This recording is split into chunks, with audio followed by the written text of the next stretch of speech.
Hello, I'm Jody Wolf, and you're watching Expoz January 7, 2017, 10:11 p.m.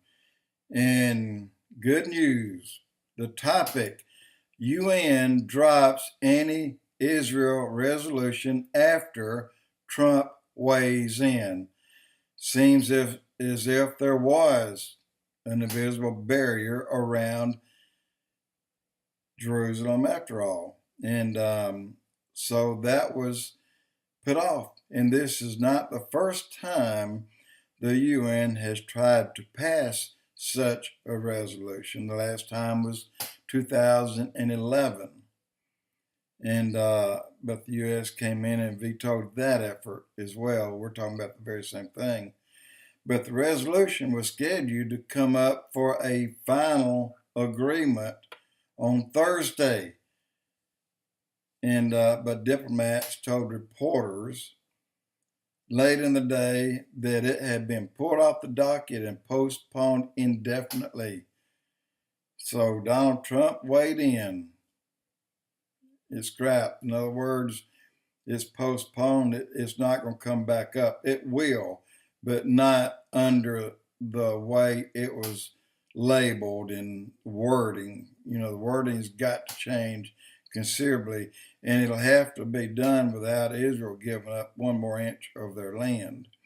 So if we get that, that's done. That's over. But there's three things that we need to do. We have to stand by Israel without no doubt, no second thought about that. If we stand by the Jews, then we too will be blessed, as it says in Genesis 12:3. And so three things that we need to do. That is number one. So far, Donald Trump has got more done before he's even sworn in than Obama did in 8 years.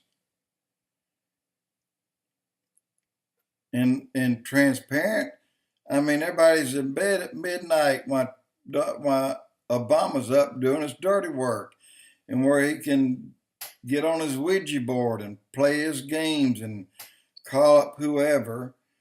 But anyway, the number two thing that we need to do is get that wall built. We are losing. And you're not hearing the total number of people that die every year on both sides of where that wall is going to be.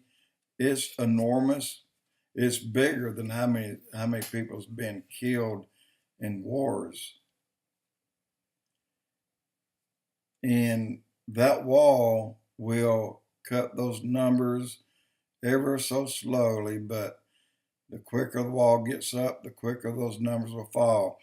You've got something like over 160 or 70 gangs in Chicago area with 160 or 70,000 members.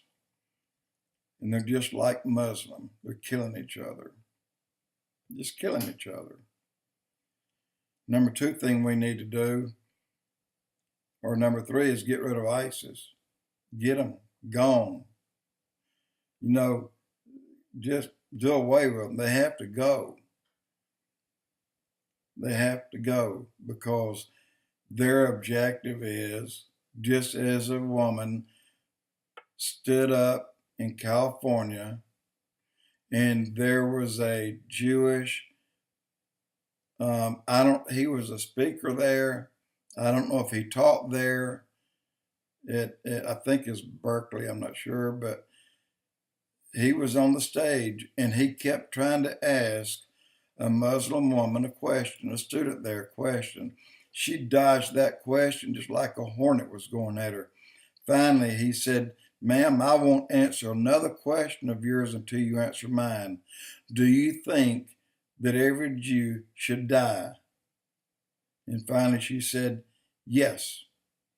He said, "You will not turn from Islam, the Sharia law." She said, "No. So you think that all Jews and all these Americans here with you should die?" And she said, "Yes." By that, she's a ISIS sympathizer, and probably her whole family's members. They need to go, guys. They need to go. And as soon as we get the wall built, and already they have dropped funding for abortions. I guess you've heard that. They're doing it so rapidly across the country. It's driving Obama crazy. It's driving him crazy. He's getting so caught up on what he has done that he's trying to save something, but he can't. I mean, Trump hadn't even been sworn in yet, and Obama's disappearing quicker than Trump can come in. And that's what we want. We don't want a remembrance of Obama. All right. Now, I said the three things I wanted to say twice, I guess. Protect Israel, build that wall, get rid of ISIS. And I mean get rid of them. That means taking every Muslim out of this country and revetting if we have to. But there's one thing that I need to finish telling you that I have not told you yet. I've not completed telling you what be not deceived means. What I told you has just brought you up to date on what it meant back before the flood, not after. Clearly the Bible says, as in the days of Noah, so shall it be in the days of the coming of the Son of Man. But then Jesus upped on that. He said, it's going to be worse in your day than it was in that day. Much worse. He said, you need to try to comprehend it. It's going to be worse than the days of Noah.